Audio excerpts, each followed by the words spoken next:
বর্তমানে আমাদের কাছে বরফ ভীষণই সহজলভ্য।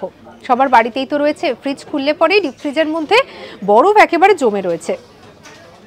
সেই জন্যই তো গরমকালে শরবত খেতে ইচ্ছে হলো কিংবা কোনো ঠান্ডা পানীয় বাড়িতে বানিয়ে তার মধ্যে কয়েক কুচি বরফ দিয়ে দিলে একেবারে যেন জমে যায়। কিন্তু এই বরফ কিন্তু একসময় ছিল একেবারে আকাশের চাঁদ তারার মতো। বিশেষ করে আপনাদেরকে বলছি ইংরেজ আমলের কথা। সেই সময় কিভাবে বরফ পাওয়া যেত বা বরফ তৈরি হতো জানেন? সেই সময় একটা বিষয় তো আমরা জানি যে বাইরের দেশ থেকে নিয়ে আসা হতো, কিন্তু ঠান্ডা দেশ থেকে আনার পাশাপাশি আরও একটা বিষয় ছিল। যেমন কি বলুন তো, একটা পাত্রকে নেওয়া হতো যেটা মেটালের, তারপরে তার ভেতরে জল ভরে সেটার মুখটাকে ভালো করে সিল করে দেওয়া হতো।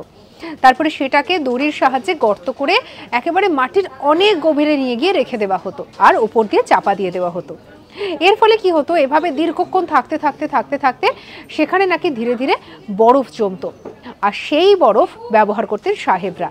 সঙ্গে রাখুন আজ তাক বাংলাকে, অজানা খবরকে জানার জন্য সাবস্ক্রাইব করে নিন।